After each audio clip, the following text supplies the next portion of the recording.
Hello student, आपके अपने YouTube channel M के सर मैथ क्लासेज में फिर से स्वागत है। हमने पिछले वीडियो के अंदर 12th बोर्ड पेपर के क्वेश्चन नंबर 1 से लेकर के हमने क्वेश्चन नंबर 15 तक सरल कर लिए हैं।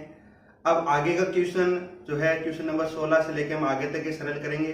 जो सेक्शन नंबर सी 3 नंबर के क्वेश्चन आए थे वो क्वेश्चन है। ठीक है, तो क्वेश्चन नंबर 16 देखिए क्या है कि निम्न त्रिकोणमितीय समीकरण को हल कीजिए। इस त्रिकोणमितीय समीकरण को हल करना है।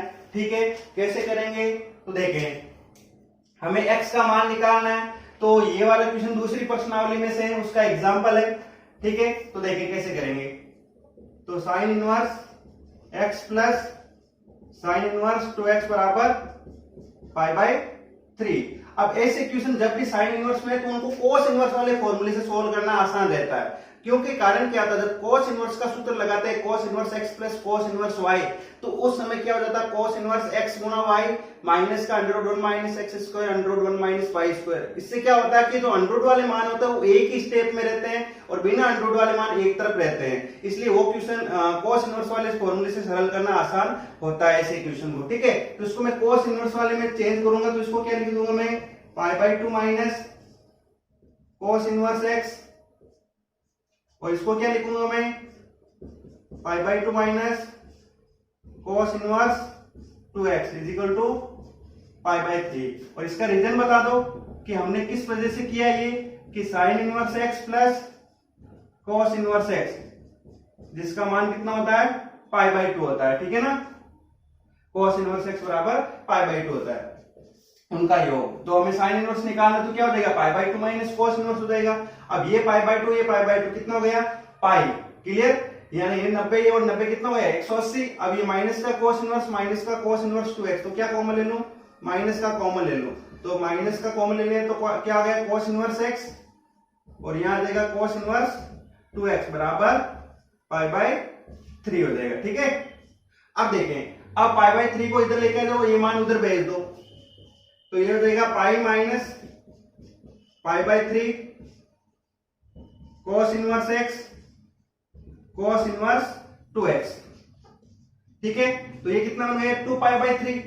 अब इसको इधर लेके आ जाओ, कोई दिक्कत नहीं है, यानी कोस inverse x plus cos inverse 2x बराबर कितना बन गया 2 पाई बाय 3 हो गया। ठीक है ना, 3 पाई माइनस पाई यानी 2 पाई बाय 3। अब यहां पर फॉर्मूला लगा दो जो हम जानते हैं, किसका formula cos inverse x plus cos inverse y का फॉर्मूला क्या होता है कोस इनवर्स x गुना y √1 minus X square √1 minus Y square. ठीक है, यहां पर देखो प्लस होता तो यहां पर माइनस का फॉर्मूला आता है। सरल करते हैं इसे, कोस इनवर्स x जगह x और y की जगह कितना है 2x है, y की जगह कितना है 2x है, फिर माइनस सूत्र के अकॉर्डिंग माइनस का चिन्ह यहां पर, तो यहां पर माइनस का चिन्ह √1 माइनस एक्स स्क्वायर, तो x की जगह तो x है ही है, और दूसरा हो जाएगा √1 माइनस वाई स्क्वायर, y की जगह कितना है 2x है, तो 2x का स्क्वायर कितना हो जाएगा 4x स्क्वायर। ठीक है, बराबर कितना हो जाएगा 2 पाई बाय 3 हो जाएगा। ठीक है, अब देखो कोस इनवर्स इधर जाएगा तो कोस में चेंज हो जाएगा, और ये x और 2x कितने हो गए 2x स्क्वायर हो गए, √1 minus X square √1 minus 4x square is equal to cos 2 pi by 3। कितना हो जाएगा कोस 2 पाई बाय 3 हो जाएगा। ठीक है, अब देखें आगे सरल करते हैं इसे। अब यहां पर cos 2 पाई बाय 3 का मान कितना होता है cos 120 डिग्री का मान, cos 2 पाई बाय 3 का मतलब cos 120 डिग्री का मान। तो देखो cos 120 डिग्री का मान होता है माइनस का 1/2, कितना होता है माइनस का 1/2। ठीक है, इसको ऊपर लिख देता हूं 2x स्क्वायर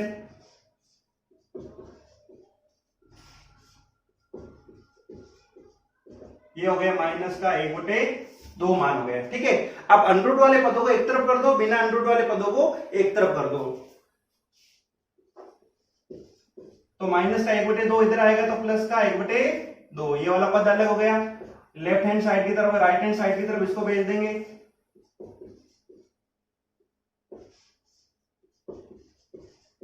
ठीक है, अब क्या करें दोनों पक्षों का वर्ग कर दें ताकि अंडररूट आसानी से हट जाए।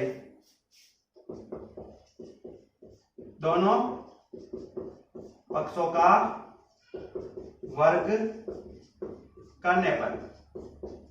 ठीक है, इसका वर्ग करेंगे तो इसका वर्ग कितना हो जाएगा 2x² प्लस 1/2 का होल स्क्वायर, यहां पर वर्ग करेंगे तो यह हो जाएगा 4x की घात 4 a²।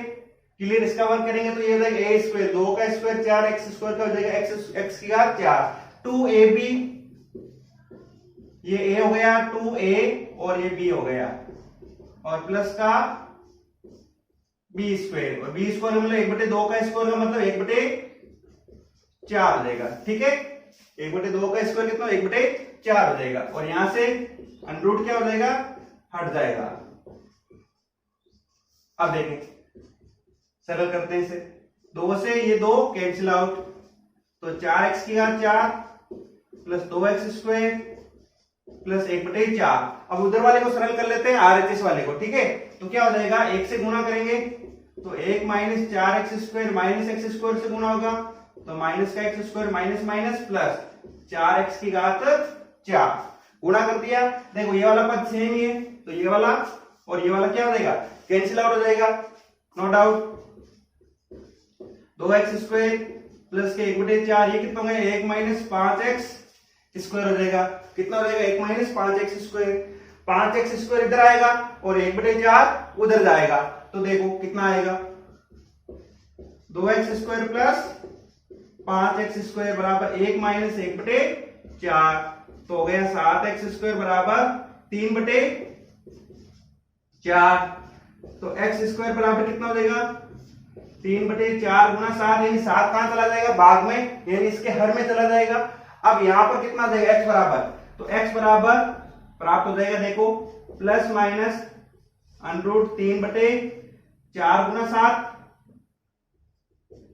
ठीक है, यानी x बराबर प्लस माइनस 1/2 √3/7, 4 का वर्गमूल 2 हो जाएगा। अब यहां पर बात आती है कि प्लस वाला आएगा माइनस वाला आएगा, यहाँ दोनों ही उत्तर आएंगे प्लस और माइनस, कैसे देखेंगे, तो यहां पर वैल्यू को यहां पर संतुष्ट करके देखते हैं कि प्लस वाला उत्तर आएगा या माइनस वाला आएगा। तो यहां पर इसमें माइनस वाला रख के देखो, यदि मैं x बराबर, ध्यान से देखना, x बराबर माइनस 1/√3/7 रख के देखता हूं यहां पर, तो यहां पर x जगह अंदर की तरफ कौन सा मान आ रहा है, माइनस वाला मान आ रहा है।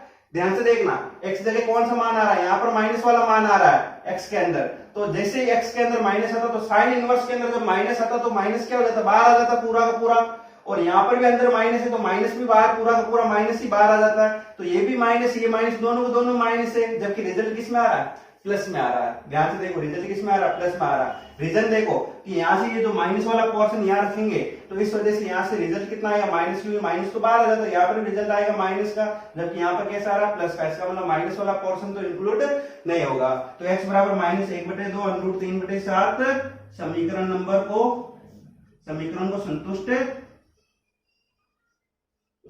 नहीं करता है, ठीक है। अतः क्या हो जाएगा कि x बराबर प्लस का 1/2 इस समीकरण का हल हो जाएगा।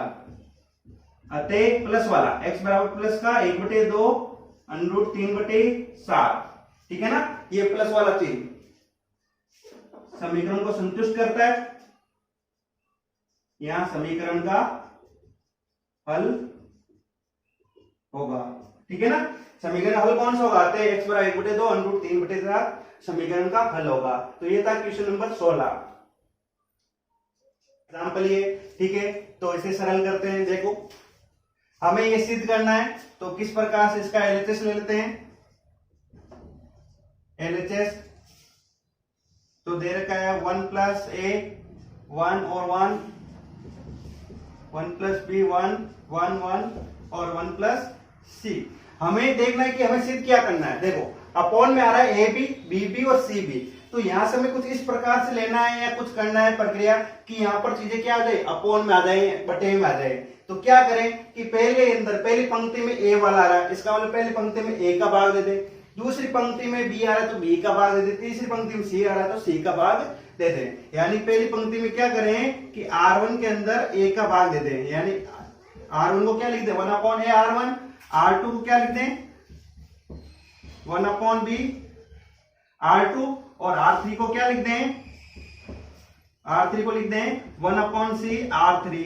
जब चीज का भाग दिया जाएगा तो यहाँ पर गुणा भी किया जाएगा। प्रत्येक पंक्ति के अंदर हम क्या करें, जैसे पहली पंक्ति में A का भाग दे रहे हैं, दूसरी में B का और तीसरी में C का, तो यहाँ पर इनका गुणा भी होगा। बाहर की तरफ भाग दे रहे हैं तो गुणा होगा, या गुणा करें तो बाहर भाग देना पड़ेगा, दोनों एक ही बात है। ठीक है, देखो तो हमने पहली पंक्ति में A का भाग दिया तो A से गुणा करा दिया, दूसरे में B का भाग दिया तो B से गुणा करा दिया, तीसरे में C का भाग दिया तो C से गुणा करा दिया बाहर की तरफ। ठीक है, क्योंकि सारणी के अंदर तो रूल ही होता है, प्रत्येक पंक्ति से यदि कोई गुणा प्रत्येक पंक्ति के हिसाब से लिया जाता है। यहाँ पर यदि प्रत्येक पंक्ति से कुछ कॉमन लिया जाता है, ठीक है ना, तो उसमें से कुछ भाग भी देना पड़ता है, यानी हर एक पंक्ति के हिसाब से होता है, या तो पंक्ति के हिसाब से, प्रत्येक पंक्ति के हिसाब से, या प्रत्येक कॉलम के हिसाब से यहाँ पर निर्धारण किया जाता है। ठीक है, तो यहाँ से देखो A का क्या कर रहे हैं, गुणा कर, यहाँ पर भाग देंगे A का, तो जैसे मैंने A का भाग दिया तो 1/a, और यहाँ पर कितना हो जाएगा 1, और यहाँ पर A का भाग देंगे तो कितना हो जाएगा 1/a, और यहाँ पर A का भाग देंगे तो कितना हो जाएगा 1/a, और यहाँ से गुणा भी करवा दिया हमने। ठीक है,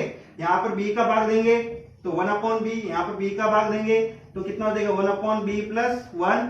ठीक है ना, ध्यान रखना B का B में भाग एक बार और 1/b हो जाएगा। ठीक है, फिर यहाँ पर क्या करेंगे, यहाँ पर C का भाग देंगे तो 1/c, यहाँ पर C का भाग देंगे तो 1/c, और यहाँ पर C का भाग देंगे तो 1/c और प्लस का 1 हो जाएगा। और साथ में इसका हमने भाग दिया, उन्हीं पदों को वापस देखो A B C, इसके बाहर हमने क्या कर दिया, इनका गुणा भी हमने करवा दिया है। ठीक है, अब हमें जो टारगेट चाहिए, क्या चाहिए हमें 1 + 1/a, 1 + 1/b, 1 + 1/c, जो RHS के अंदर हमें चाहिए। तो इसके लिए हम क्या कर सकते हैं, इसके लिए हम क्या करें कि कॉलम को जोड़ें या पंक्तियों को जोड़ें। हमें ये देखना है कि पंक्तियों को जोड़ना, पंक्तियों का तो ऊपर नीचे देखना होता है और कॉलम का लेफ्ट राइट देखना होता है। ध्यान रखना है, पंक्तियों को कहां देखना है, ऊपर से नीचे, यानी क्या ऐसे जोड़ें या ऐसे जोड़ें, तो ऊपर नीचे जोड़ लो, यानी पंक्तियों को जोड़ लो, फायदा मिलेगा, जिससे हमें ये वाला वैल्यू, ये वाली चीज है जो प्राप्त हो जाएगी। ठीक है, तो हम क्या संक्रिया लगा दें, यहाँ पर संक्रिया लगा दें R बराबर किसमें, R1 के अंदर, R1 के अंदर संक्रिया लगा दें R1 plus R2 plus R3। ठीक है ना, ये वाली संक्रिया इसके अंदर लगा देते हैं, यानी कि तीनों पंक्तियों को जोड़ देते हैं। ठीक है, देखो कितना आ जाएगा, तो यहां पर ABC यहां लिखा देता हूं, बाहर तो चल रहा है ABC, जब इसके अंदर ये जोड़ेंगे तो क्या हो जाएगा 1 + 1/a, 1/b, 1/c, ये पहले में जुड़ जाएगा, यानी कि यहां पर आ जाएगा देखो 1 + 1/a, 1/b, 1/c। क्लियर, और ये सब जगह आएगा प्रत्येक पंक्ति में। देखो पहली पंक्ति के अंदर 1/1 + a, 1 + b, 1/c, 1 + 1/a, 1/b और 1/c प्राप्त होगा। ठीक है ना, ये प्रत्येक के अंदर प्राप्त हो जाएगा हमें इस प्रकार से। थोड़ा सा इधर लिख देता हूं,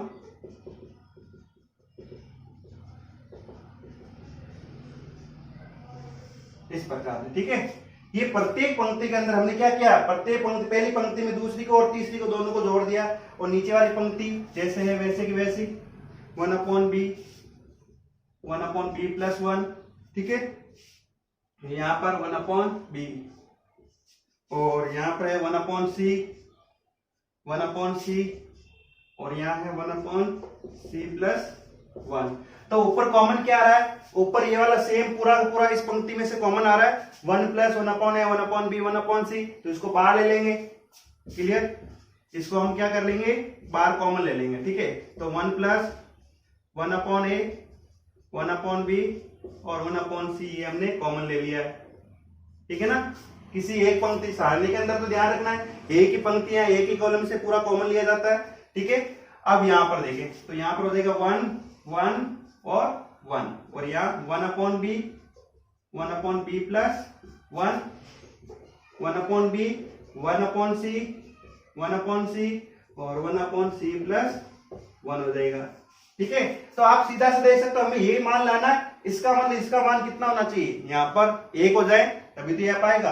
अब क्या, कौन सी संक्रिया लगा दे, C वाली संक्रिया लगा दे, ज्यादा से ज्यादा 0 लाने हैं। ठीक है, तो कौन सी संक्रिया लगाई, C वाली, यानी कि लेफ्ट से राइट, तभी तो आके 0 आएंगे ज्यादा से ज्यादा, यानी किसी एक ही पंक्तियां किसी एक ही कॉलम में ज्यादा से ज्यादा 0 लाना हमारा टारगेट रहता है। तो C1 के लिए क्या लगा देंगे, C1 - C2, वे C2 के लिए भी लगा दो, तो C2 - C3। क्लियर, ये दो संक्रिया लगा देते हैं। देखो तो ये हो जाएगा A B C 1 plus 1/a 1/b और 1/c। जैसे संक्रिया लगाएंगे देखो इस एक में से एक चला जाएगा 0 यानी C1 में से C2। अब देखो 1/b में से ये 1/b जाएगा और माइनस का एक आ जाएगा यहाँ पर, 1/c में से 1/c जाएगा तो 0। क्लियर, ज्यादा ज्यादा 0 लाने। अब C2 माइनस C3 1 में से 1 जाएगा 0। अब इसमें से 1/b में से 1/b जाएगा तो यहाँ से एक, यहाँ से जाएगा तो देखो माइनस का एक है, 1/c में से 1/c और माइनस का एक आ जाएगा, क्योंकि घटाएंगे ना, इसमें से ये वाला घटाएंगे और ये वाला पद दूसरा एज इट इज हो जाएगा। क्लियर, इसमें इस प्रकार से यहां तक हो जाएगा। ठीक है, अब ये प्राप्त हो गया। अब हमें इसे आगे सरल करना है। आगे क्या करेंगे, पहली पंक्ति के सापेक्ष क्या करेंगे, प्रसार कर लेंगे। कौन सी पंक्ति के सापेक्ष प्रसार करेंगे, फर्स्ट पंक्ति, इस पंक्ति के सापेक्ष प्रसार कर लेंगे। ठीक है, तो मैं इधर वाले पोर्शन को मिटा करके आगे करवा देता हूं। देखो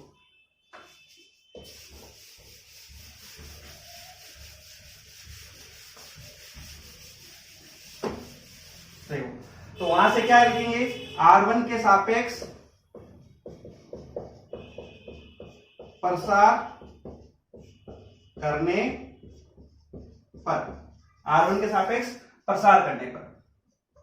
तो ये तो बाहर ही है, A B C 1 plus 1/a 1/b और 1/c। ठीक है, तो पहले यहां पर आएगा ये वाला व्यू, फिर इसके सापेक्ष सारणिक जो भी है उप सारणिक आएगी। देखो ये वाला व्यू इसके सापेक्ष उप सारणिक है और ये उप सारणिक से गुणा होने पर क्या होगा, 0 ही प्राप्त होगा।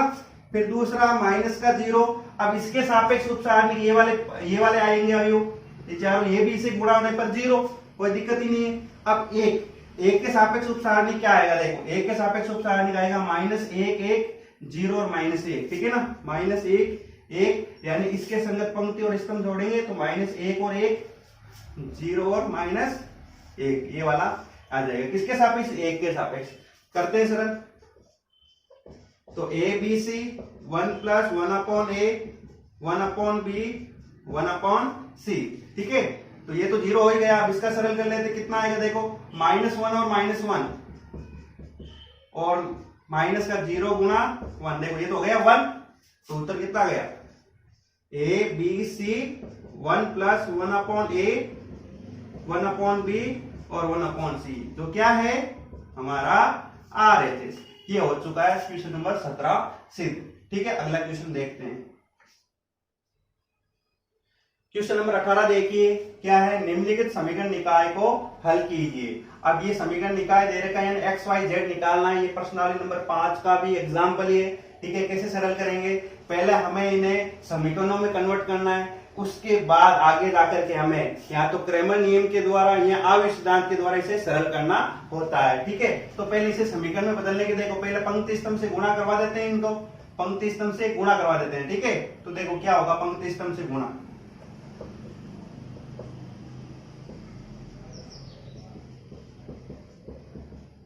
किसका, इसका पंक्ति स्तंभ से गुणा, क्या होगा 3 गुणा, देखो ये पंक्ति और ये स्तंभ, तो 3x 0y और 3z। ठीक है, ये हो गई पंक्ति, ये हो गया इसका स्तंभ। अब ये वाली पंक्ति ये वाला स्तंभ, यानी 2 गुणा x 1 गुणा y। ठीक है ना, 2 गुणा x 1 गुणा y और 0 गुणा z। 0 गुणा क्या हो जाएगा, z हो जाएगा। देखो ध्यान से समझना कि यहां पर क्या करें, 3x 0y और 3z, 2x 1y 0z। अब 4 से 4x 0y और 2z। ठीक है, और ये वाला अभी हो जाएगा।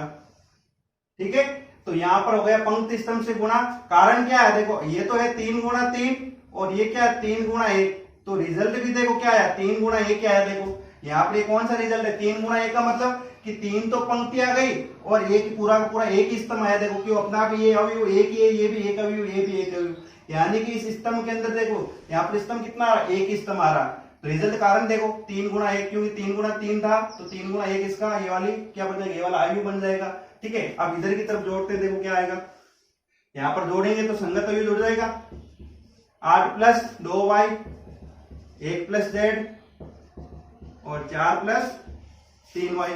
अब 3y तुलना कर दें, तुलना करने से देखो क्या आएगा, तुलना से हम लिखेंगे यहां पर, तुलना से 3x प्लस 0y प्लस का 3z, ठीक है ना।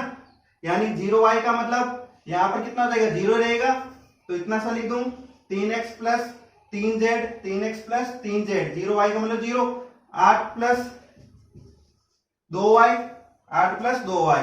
अब इसको सरल करते देखो तो क्या बनेगी समीकरण, देखो कि 3x माइनस के 2y प्लस के 3z बराबर 8। क्लियर, इस 8 को इधर की तरफ रखते हैं। अब इसकी तुलना करें, देखो 2x प्लस वाई, क्योंकि 0z का मतलब 0, और यहां पर है 1 प्लस z, तो कितना आएगा, z इधर आएगा, तो 2x plus Y minus z बराबर 1। क्लियर, ये समीकरण नंबर 1, ये 2, ठीक है। अब तीसरी से 4x, ये तो 0 हो जाएगा, प्लस के 2z, और यहां से कितना आएगा, 4 प्लस 3y आ जाएगा, ठीक है। तो सरल करते कितना आएगा, 4x माइनस का 3y और प्लस का 2z बराबर में कितना आएगा, 4। ये समीकरण नंबर 3 आ जाएगी। तो ये समीकरण बन गई, मानक रूप के अंदर 3 समीकरण, 1 2 3। अब इन तीनों समीकरण का सरल करना मान किस कौन सी विधि से, आप दोनों विधि से कर सकते हैं, यहाँ पर आयुष सिद्धांत के द्वारा और क्रेमर नियम के द्वारा। आयुष सिद्धांत और क्रेमर नियम दोनों नियम के द्वारा कर सकते हैं। तो मैं क्रेमर नियम से बता देता हूं, क्योंकि आयुष सिद्धांत थोड़ा लंबा हो जाएगा, ठीक है। तो क्रेमर नियम से क्या करेंगे, डेल्टा निकालेंगे। यहाँ पर देखो क्रेमर नियम से क्या लिख दूं मैं, क्रेमर नियम से, क्रेमर नियम से देखो क्या करेंगे, डेल्टा, डेल्टा क्या निकलेगा, देखो डेल्टा में देखो 3 माइनस 2 और 3, यहां पर ये लिए जाएंगे, xyz के गुणांक लिए जाएंगे, 3 माइनस 2 और 3, फिर 2 1 और माइनस का 1, माइनस का 1, फिर हो जाएगा 4 माइनस 3, 4 माइनस 3 और ये प्लस के 2। अब यहां पर क्या करें, इनको सरल कर लें, डेल्टा बराबर देखो किस प्रकार से सरल करेंगे, तो यहां पर 3, ठीक है। जब 3 ले रहे हैं तो ये वाला छोटा जाएगा, ये वाला ही सोल्व करेंगे, तो क्या होगा, देखो 1 गुणा 2 2, फिर माइनस का चिन्ह, माइनस 3 गुणा माइनस 1, माइनस के यहाँ पर प्लस हो जाएंगे, और ये माइनस का पहले से ही यहाँ पर, ठीक है ना। तो 3 कोष्टक 2 माइनस 3, फिर यहाँ पर ये माइनस का और ये माइनस के 2। अब ठीक है, ये माइनस का तो सूत्र के हिसाब से, अब ये माइनस का 2 पहले से ही, अब इसके हिसाब सोल्व करेंगे तो 2 गुणा 2 4, फिर ये माइनस के 4 तो हो जाएंगे प्लस के 4, ठीक है। अब देखें, फिर प्लस के 3, अब इसको देखें, माइनस 3 गुणा 2 माइनस के 6 और माइनस के यहाँ पर हो जाएंगे 4 हो जाएंगे, तो डेल बराबर कितना आ जाएगा, देखो तो यहाँ पर कितना आया, माइनस का 1, ये माइनस माइनस प्लस 4 4 8 और 3 गुणा माइनस 10, तो डेल बराबर माइनस 3 प्लस 16 और माइनस के 30 आ गए। क्लियर, तो डेल बराबर कितना आ गया, माइनस के 33, यानी 16 माइनस 33 कितना आ जाएगा, 17, माइनस के 17 आ जाएगा, जो क्या not equal to 0। Clear, not equal to 0, इसका मतलब क्या होगा, इनके एक्स वाई जेड विद्यमान होंगे, यानी समीकरण क्या होगा, समीकरण निकाय क्या होगा, अद्वितीय हल प्राप्त होंगे। अतः समीकरण निकाय के अद्वितीय हल प्राप्त होंगे, क्योंकि क्या है, डेल नॉट इक्वल टू 0। अब डेल्टा 1 डेल्टा 2 डेल्टा 3 1 देखिए, डेल्टा 1 क्या आएगा, डेल्टा 1 यहां से देखो, यहां पर 8 1 4, यहां पर C1 की जगह आ जाएगा 8 1 4, बाकी मान वही रहेंगे। डेल्टा में जो है C1 की जगह D1 D2 D3 आ जाते हैं ना, x A1x B1y C1z, तो ये D1 D2 D3 कहलाते, तो D1 D2 D3 C1 की जगह आ जाएंगे। तो यहाँ पर 3 माइनस 1 और 2, इसको सरल करते हैं, कितना आएगा देखो 8, ये हो जाएगा देखो 2 और यहाँ पर देखो माइनस का 3 आपके सूत्र के हिसाब से, फिर माइनस माइनस ये तो प्लस के 3 हो गए यहाँ पर, फिर ये माइनस के 2 और यहाँ पर पहले से जो माइनस है उसकी वजह से वापस प्लस, फिर ये 2 और माइनस के 4 तो प्लस के 4 हो जाएंगे, यानी 2 प्लस 4 हो जाएंगे, फिर प्लस के 3, फिर कितना हो जाएगा -3 और माइनस के 4, -3 और माइनस के 4, तो कितना होगा देखो 8 -1 2 कोष्टक 6 और 3 कोष्टक -7, तो -8 + 12 -21, यानी 12 - 29, तो कितना हो गया -17। क्लियर, ये तो हुआ डेल्टा 1 या डेल 1 का मान। अब अगला करते हैं डेल 2 का मान। ठीक है, तो मैं इसको इधर वाला मिटा देता हूं। ठीक है, देखो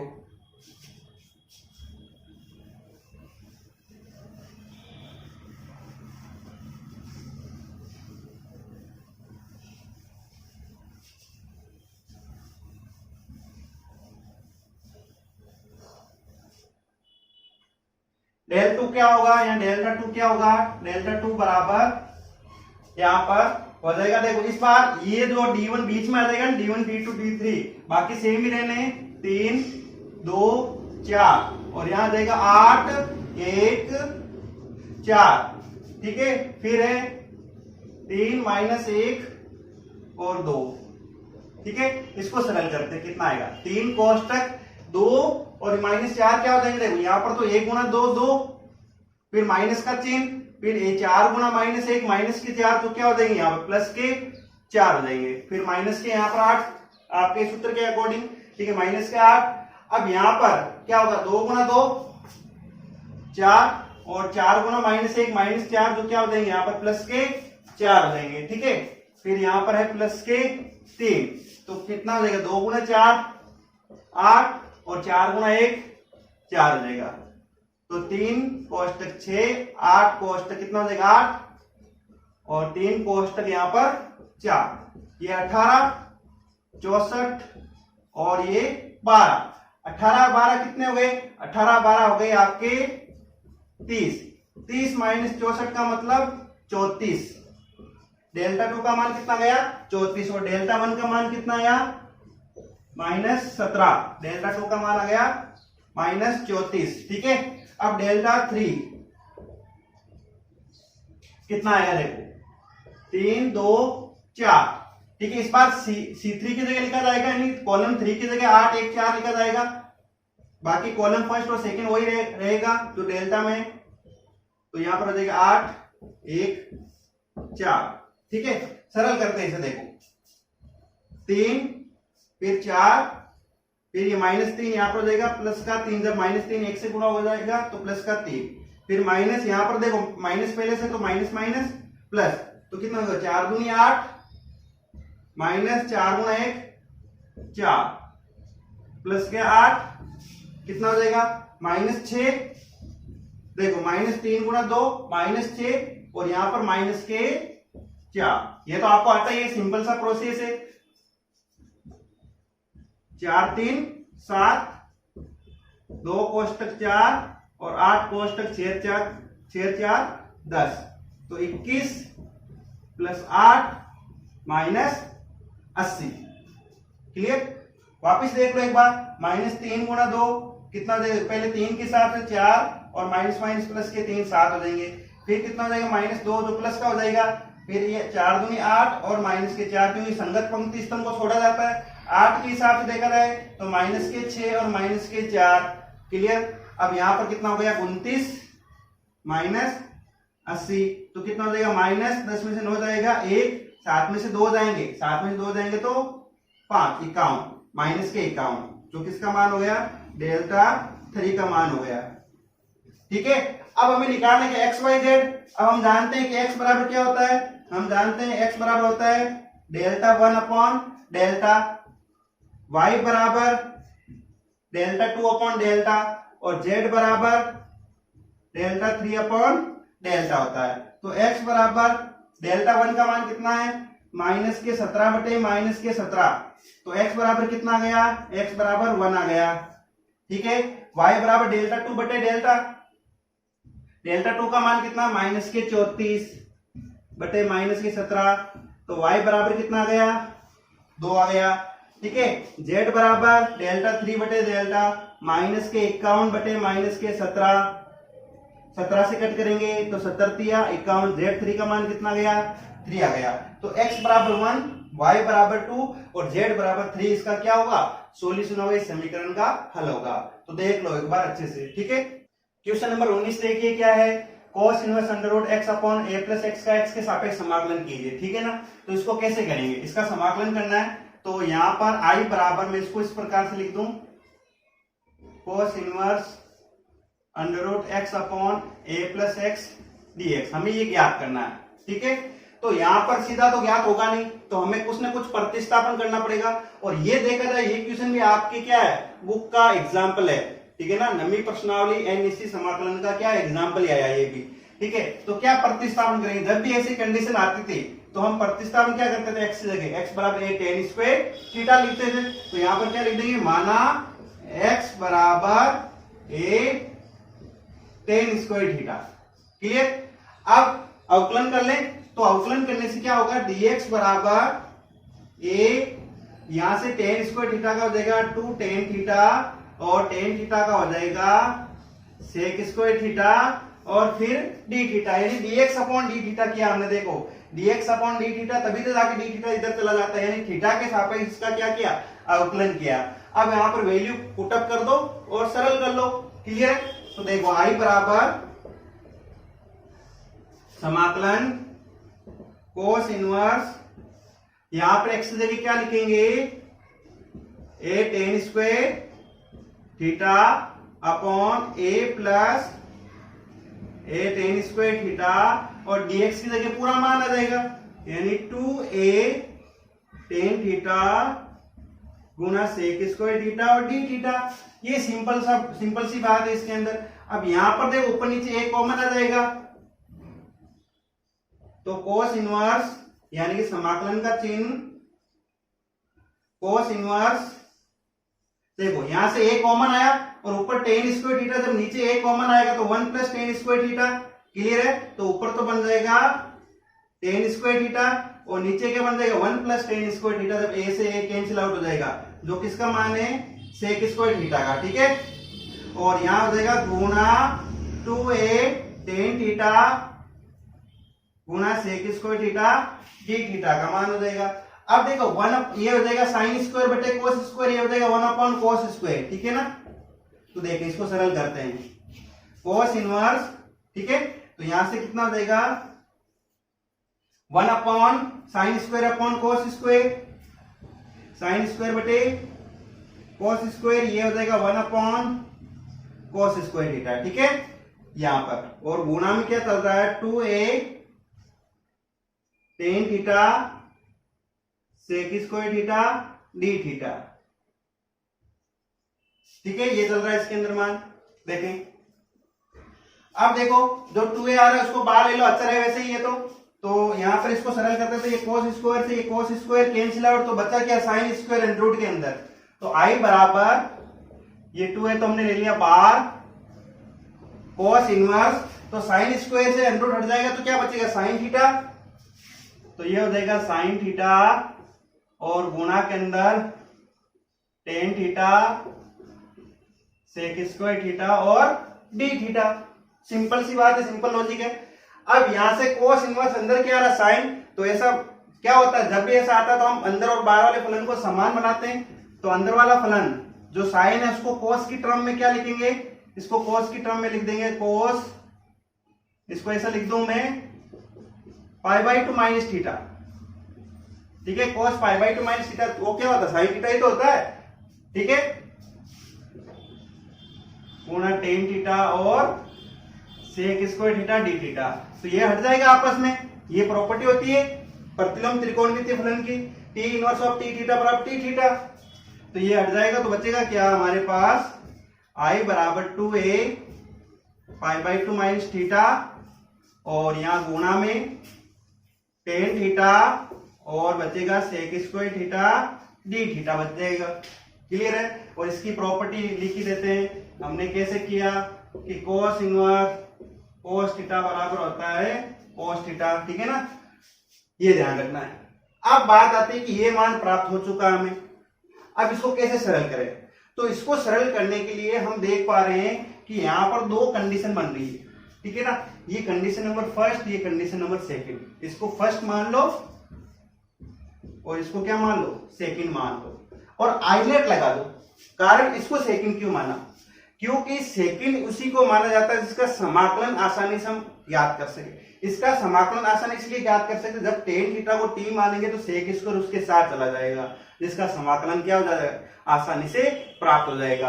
अब आइलेट के हिसाब से कर लेते हैं। आइलेट वाली थ्योरम क्या होती है, यदि आइलेट वाली थ्योरम देखी जाए तो क्या होता है, देखो फर्स्ट और सेकंड यू गुणा वी के हिसाब से यदि देखा जाए, यदि यू और वी मान लो इस प्रकार से हैं, ठीक है ना, यू गुणा वी और समाकलन dx, इसको यदि फर्स्ट है ये सेकंड है, तो क्या आइलेट वाली क्या होती है थ्योरम कि u as it is v का समाकलन, u का अवकलन, v का समाकलन और पूरे का समाकलन, ठीक है ना। तो ये वाला इसके अंदर होता है, यहां पर ब्रैकेट ए वाला लगा दो। ये होता है किसके अकॉर्डिंग, आइलेट के अंदर, ठीक है ना। ये आइलेट थ्योरम यानी खंडस समाकलन करते थे ना, ये किसके अकॉर्डिंग है, ये आइलेट थ्योरम के अकॉर्डिंग, ठीक है। यहां खंडस समाकलन के अंतर्गत, खंडस समाकलन के अंतर्गत ये होता है। अब फर्स्ट इसको माना है, सेकंड इसको माना है, तो करते हैं सरल इसका मान। तो i बराबर 2a, देखो ये 2a तो सब बाहर ही है, पूरा बाहर ही लिख देते हैं। u एज इट इज, ये अपने आप u है, ये v है, u एज इट इज, यानी u का मतलब पाई बाई 2 माइनस थीटा, ये अपनी जगह, ठीक है। v का समाकलन यानी कि टेन थीटा गुणा sec square theta D theta, v का समाकलन अभी डी थीटा के सापेक्ष है, माइनस u का अवकलन d बाई D theta, pi by 2 minus theta का अवकलन, और किसका समाकलन टेन थीटा गुणा sec square theta D theta का समाकलन, और इस पूरे का समाकलन, ठीक है। कोई डाउट नहीं है यहां तक। अब देखें, अब इसका समाकलन क्या होगा, ठीक है ना, टेन थीटा और sec square theta D theta का समाकलन। तो यहां पर यदि हम समाकलन करें तो देखो क्या आएगा, तो i बराबर 2a pi by 2 minus theta, ये तो अपनी जगह, और टेन थीटा को t मान लें। यहां पर क्या कर लें, टेन थीटा को t मान लें ताकि समाकलन क्या हो जाए, आसानी से हो जाए।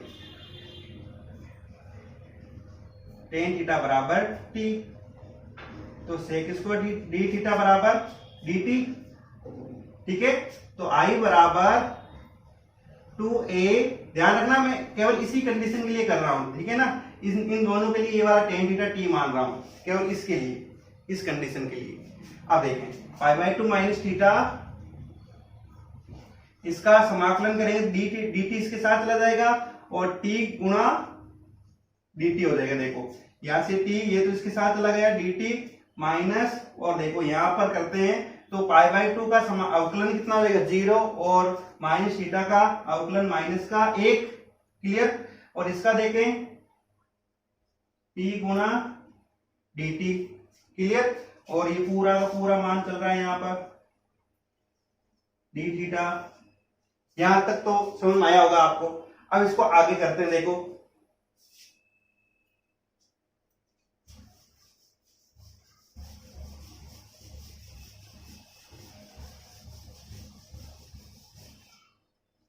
देखें, i बराबर 2a pi by 2 minus theta, और इसका कितना है, टी स्क्वायर बटे 2,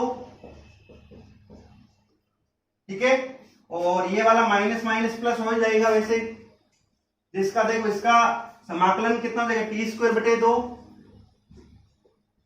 और डी थीटा, टी का वापस मान लिख देंगे जो चल रहा है मान।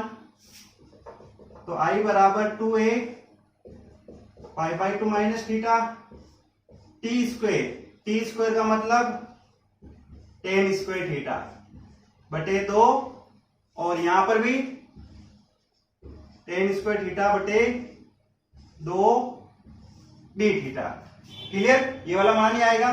अब देखते हैं, आई बराबर, अब आप चाहो तो 2a से गुणा करवा दो सभी पदों को, कोई दिक्कत ही नहीं है। और यहां से देखो 2a से जब गुणा कराएंगे तो 2a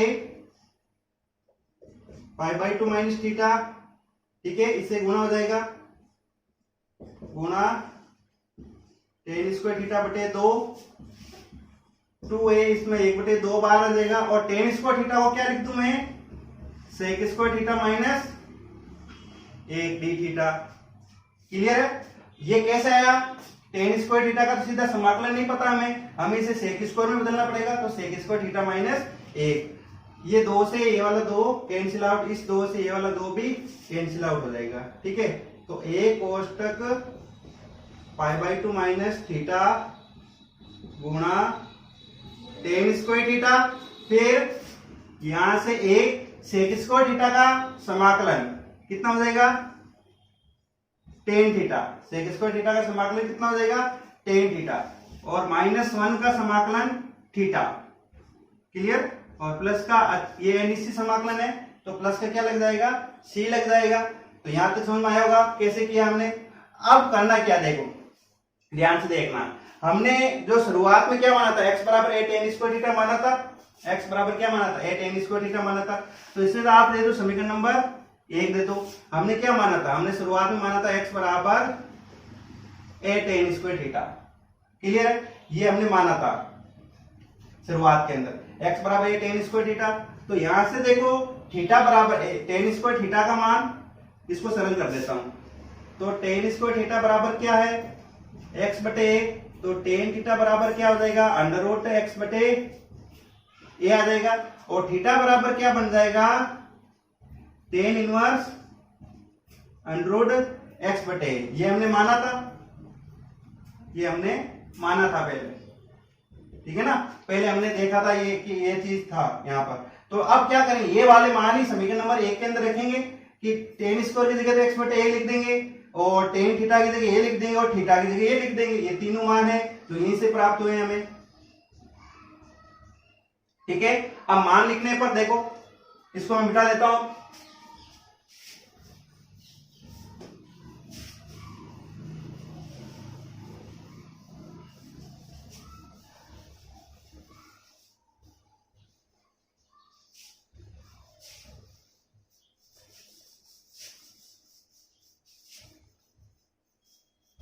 देखते हैं। देखो सारे मान पुटअप कर दें तो समीकरण नंबर 1 में मान लिखने पर, समीकरण नंबर 1 में किन किन के मान लिख रहे हैं हम, थीटा के मान लिख रहे हैं, थीटा की जगह tan square tan theta theta के मान लिखने पर हम क्या क्या मान लिख रहे हैं, tan स्क्वायर का मान लिख रहे हैं, tan थीटा रख रहे हैं, और थीटा के मान रखने पर, ठीक है।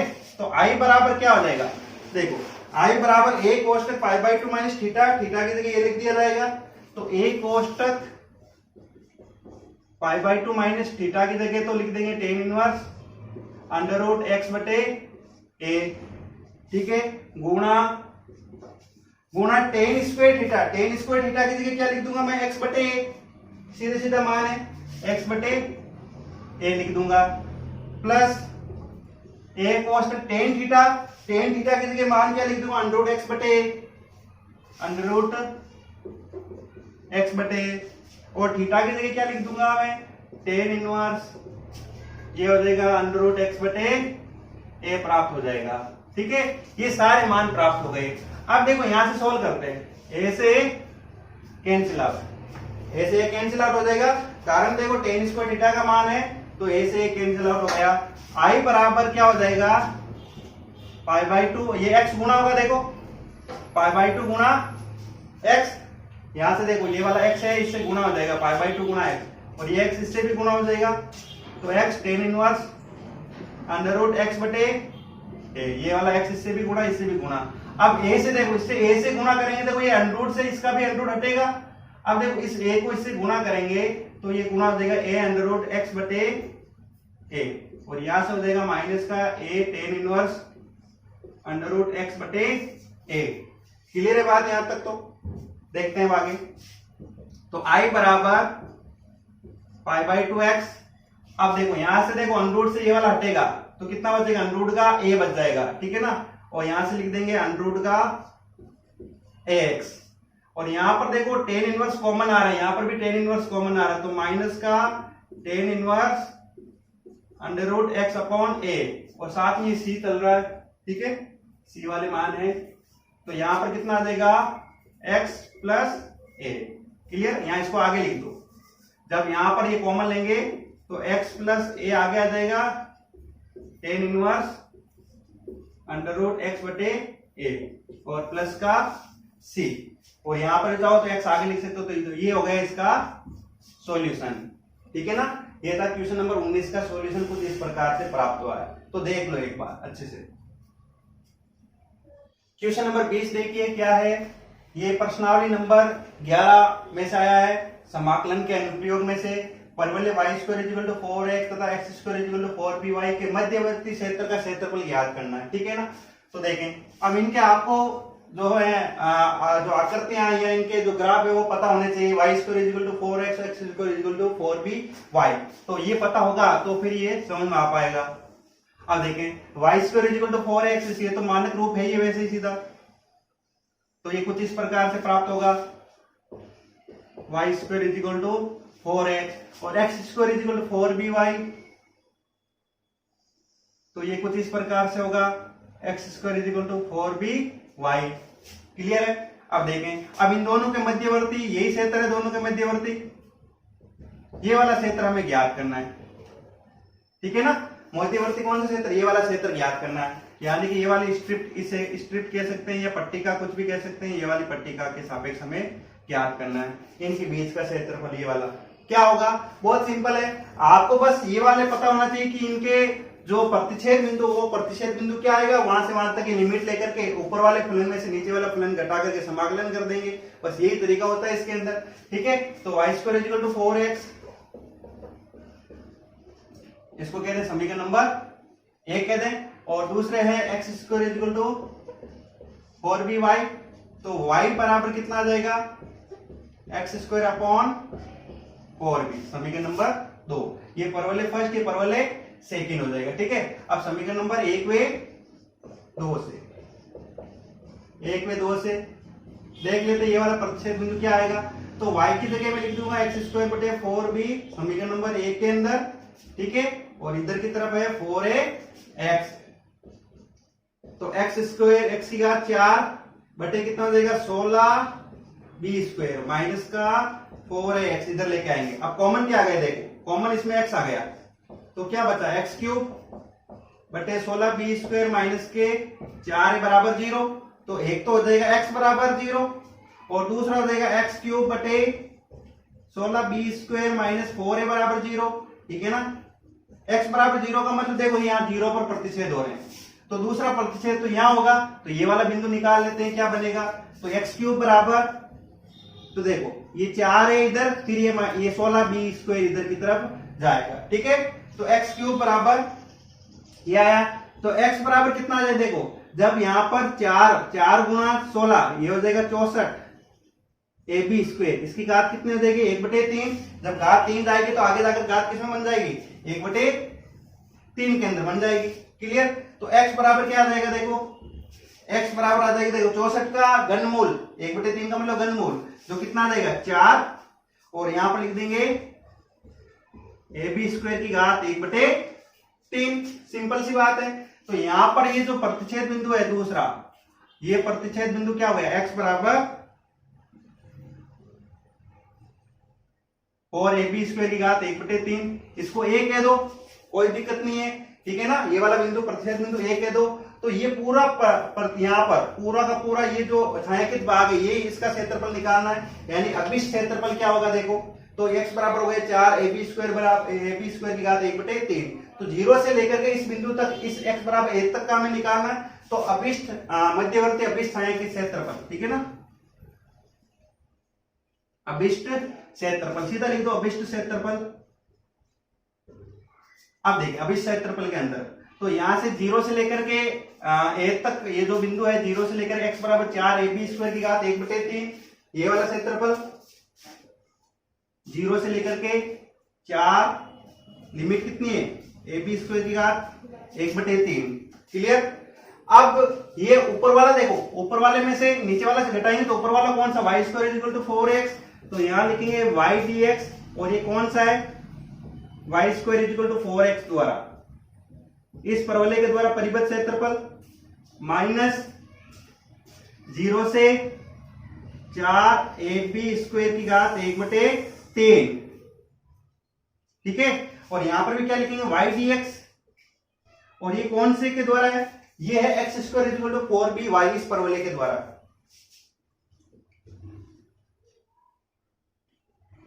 इस परवलय के द्वारा, ठीक है। अब इसको सरल करते हैं, देखो कैसे सरल करेंगे। 0 से 4ab स्क्वायर की घात 1/3। अब यहां से y dx निकालो, देखो यहां से y निकालेंगे तो क्या हो जाएगा, अंडर रूट का 4x, कितना बनेगा, अंडर रूट का 4ax dx, माइनस 0 से 4ab स्क्वायर की घात 1/3, ये वाली लिमिट हो गई अपर लिमिट, ये वाली लोअर लिमिट, तो y dx, इसके लिए y का मान x स्क्वायर बटे 4b, x स्क्वायर बटे 4b, और यहां हो जाएगा dx प्राप्त हो जाएगा, कितना हो जाएगा, dx प्राप्त हो जाएगा, ठीक है ना। तो देखते हैं इसमें अभी क्षेत्रफल क्या प्राप्त होगा, आगे सोल्व करते हैं इसे। तो यहां से प्राप्त होगा हमारे पास, देखो तो अंडर रूट का 4 का वर्गमूल तो हो जाएगा 2, अंडर रूट में a आ जाएगा तो हो जाएगा 2 अंडर रूट a, और हो जाएगा 0 से 4ab स्क्वायर की घात 1/3, और ये हो जाएगा अंडर रूट x dx, ठीक है। फिर यहां से 1/4b को आ जाएगा बाहर, क्योंकि अचर है 1/4b, तो ये हो जाएगा 0 से 4ab स्क्वायर की घात 1/3, और यहां पर कितनी घात हो जाएगी, लिखा हुआ x स्क्वायर dx, यहां तक ये मान हो गया, ठीक है। इसे सरल करते हैं हम। अब इसका समाकलन तो सिंपल सा है, कितना हो जाएगा, अंडर रूट x का समाकलन, देखो x की घात 1/2, जिसका समाकलन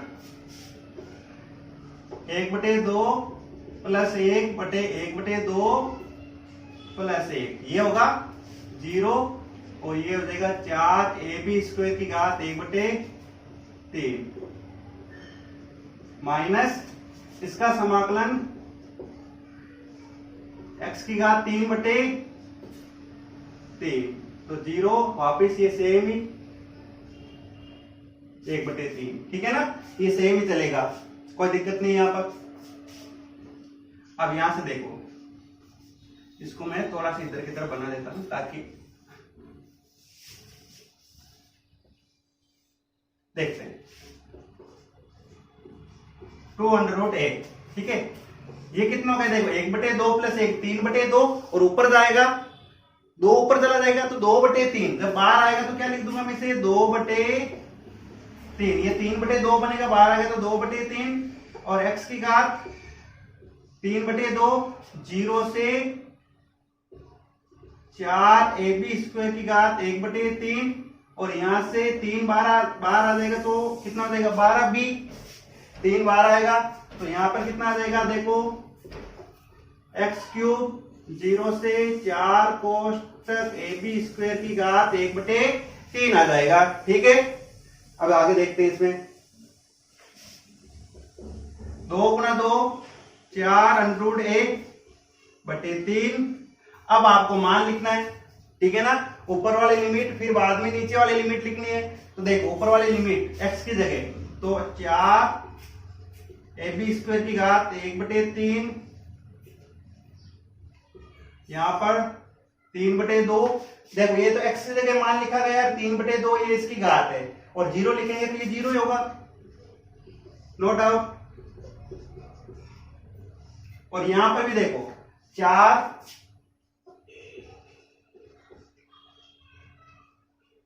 ठीक है, और यहां पर इसको मैं नीचे लिख देता हूं ताकि समझ में आ जाए, ठीक है, माइनस यहां पर हो जाएगा माइनस x³ यानी कि 4ab स्क्वायर की घात 1/3, और इसकी घात कितनी हो जाएगी, 3 माइनस 0, ठीक है ना, और 1/12b है, यहां पर ये वाला मान चलता रहेगा, यहाँ तक आया होगा समझ में आपको।